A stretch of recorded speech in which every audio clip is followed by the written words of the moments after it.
Hi అందరికీ.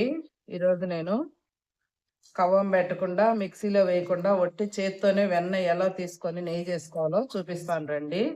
ఇది మొత్తము 15 రోజులది పెరిగిపోయిన మీగడ మాది. ఈ 15 రోజులది పెరిగిపోయిన మీగడని ఇలా ఒక పెద్ద గిన్నెలో వేసుకొని జస్ట్ ఇలా కలుపుతూ ఉండండి. ఒక 2-3 మినిట్స్కి మనకి వెన్న విడిగా వచ్చేస్తుంది. 2 మినిట్స్ అయిపోయింది చూడండి, వెన్న సపరేట్ అవుతుంది. కొంచెము కూల్ వాటర్ పోసుకోవాలి మనం. దీంట్లో కొంచెం కూల్ వాటర్ పోస్తున్నాను. ఐస్ క్యూబ్స్ ఉంటే అవి కూడా వేసుకున్నా కూడా వెన్న ఇంకా బాగా సపరేట్ అవుతుంది. కూల్ వాటర్ పోసి ఈ వెన్న పోసిన బాగా కడగాలి.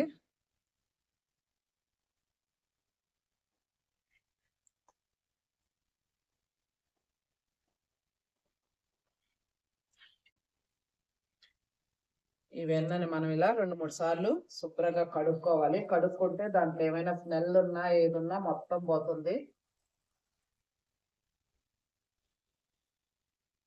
మంచి నీళ్ళతోనే కడుక్కోవాలి మనము.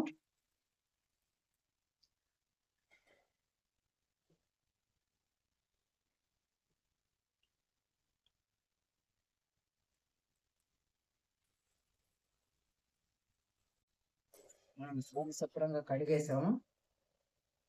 దీన్ని మనం ఏ గిన్నెలో అయితే వెన్న నెయ్యి కాసుకుంటామో ఆ గిన్నెలోకి ట్రాన్స్ఫర్ చేసుకోవాలి. ఇంకొకసారి కూడా కడుగుతాను నేను. ఇవన్నీ పోతాయి దీంట్లో పెరిగిపోయిన.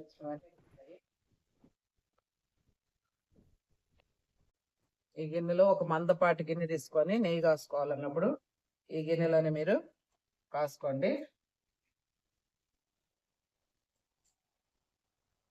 వెన్న చూడండి ఎంత ఫ్రెష్గా ఉందో. మన ఇంట్లో చేసుకున్న వెన్న ఇలాగే ఉంటుంది, బయట కొనుక్కోకుండా.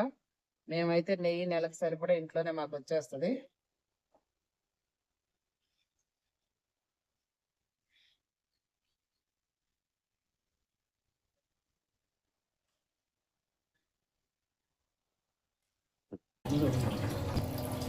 ఫిఫ్టీన్ డేస్కి ఈ మాత్రం మాకు వెన్నపూస వచ్చింది. దీన్ని ఇప్పుడు స్టవ్ మీద పెట్టి కరగబెట్టి చూపిస్తాను.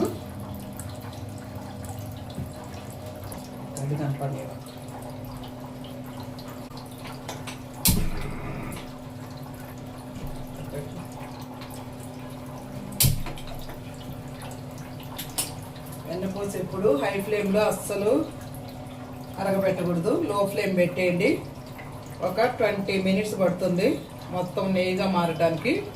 ఒక 20 మినిట్స్ లో ఫ్లేమ్లో మనం పెట్టుకోవాలి. ఒక 5 మినిట్స్ తర్వాత మధ్య మధ్యలో గంటి పెట్టి కలబెట్టుకుంటా ఉండాలి, అడుగంటకుండా. పొంగు వస్తుంది, కొంచెం దగ్గరే ఉండి గంటితో ఇలా కలబెట్టుకోండి, లేకపోతే పొంగు మొత్తము కింద పడిపోతుంది. బాగా కరిగే వరకు ఇలా గంటితో కలబెట్టండి.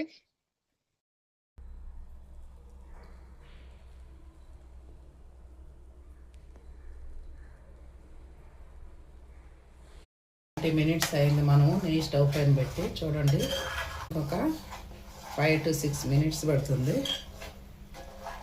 మధ్య మధ్యలో కలబెట్టాలి, లేకపోతే ఇది మాడిపోతుంది ఇదంతా.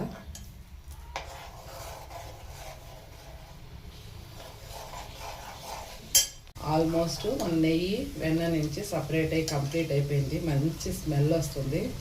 ఒక తమలపాకు వేస్తాను, మా చెట్టుకు కాసిన తమలపాకు ఇది. తమలపాకు వేసినందువల్ల దాంట్లో ఉండే మెడిసినల్ వాల్యూస్ అన్నీ, స్మెల్ అన్నీ మన నెయ్యికి వస్తుంది. తమలపాకు వేలికి మంచిది.